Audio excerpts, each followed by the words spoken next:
নমস্কার বন্ধুরা, টমেটো আর বেগুন দিয়ে কাজুরি মাছের তেল ঝালের রেসিপি নিয়ে এলাম। অসাধারণ টেস্ট হয়, পুরো কাগজের মতন পাতলা। এই মাছটা যে এত সুন্দর খেতে হয়, একবার বানালে বারে বারে খেতে ইচ্ছা করবে। এখানে আমি 200 গ্রাম মতন কাজুরি মাছ নিয়ে ধুয়ে পরিষ্কার করে নিয়েছি।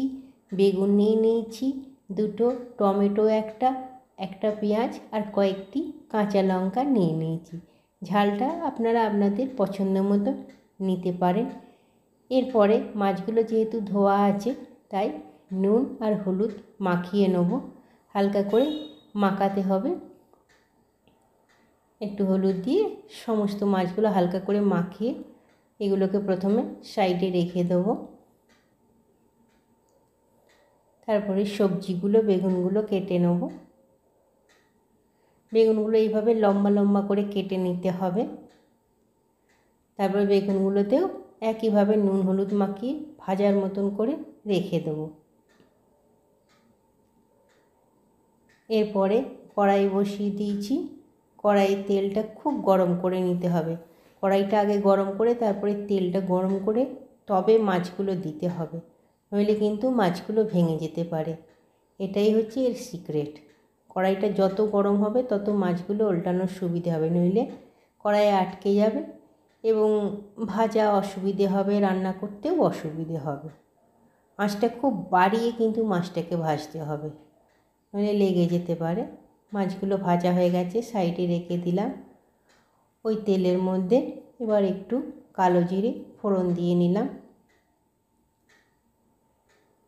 একটা কাঁচা লঙ্কা দিয়ে দিলাম। ফোড়ন ভাজার গন্ধ বেরোলে তারপরে পেঁয়াজটা কেটে কুচি কুচি করে নিয়েছি, সেটাকে দিয়ে ভাজবো।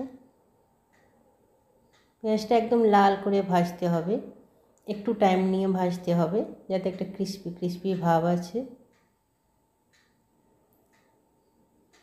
এই পর্যায়ে মোটামুটি ভাজার পরে বেগুনগুলো দিয়ে দেবো।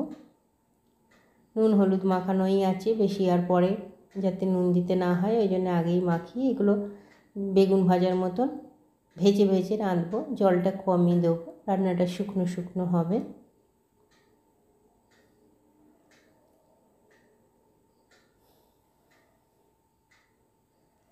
একটু নেড়ে চেড়ে এপিট ওপিট করে ভাজতে হবে, যাতে একদিক পুড়ে না যায়।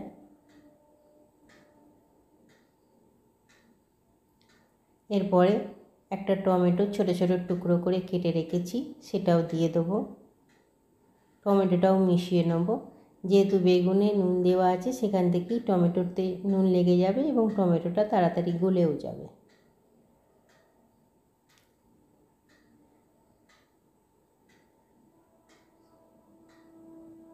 ভেজে ভেজে রাঁধছি। এই সময় 4টে কাঁচা লঙ্কা চিড়ে দিয়ে দিলাম।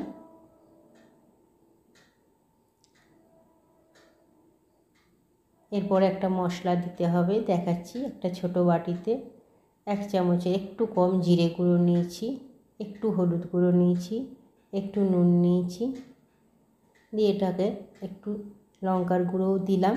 আপনারা ঝালটা না চাইলে নাও দিতে পারেন। জল দিয়ে গুলে নেব, লিকুইড করে নেব মশলাটা।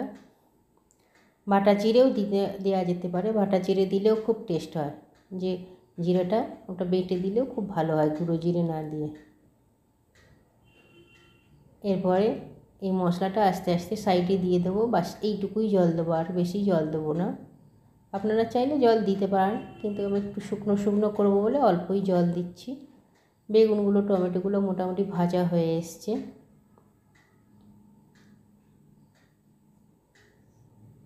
খুব সুন্দর খেতে লাগে। কাজুরি মাছটা তো একটি আলাদা টেস্ট হয়, তার সঙ্গে এইভাবে একটু তেল ঝাল করে রাঁধলে খুব ভালো লাগে খেতে। হয়ে এসছে। এবারে মাছটা দেবো। মাছটা শেষের দিকে দেবো যাতে ভেঙে না যায়, সেই জন্য একদম শেষ পর্যায়ে এসে দেবো। বেশি নাড়ানো যাবে না, তাহলে মাছগুলো ভেঙে যেতে পারে। এরপরে এই ধনেপাতাটা কুচিয়ে নিয়েছি, এটাকে ওপর থেকে ছড়িয়ে দেবো।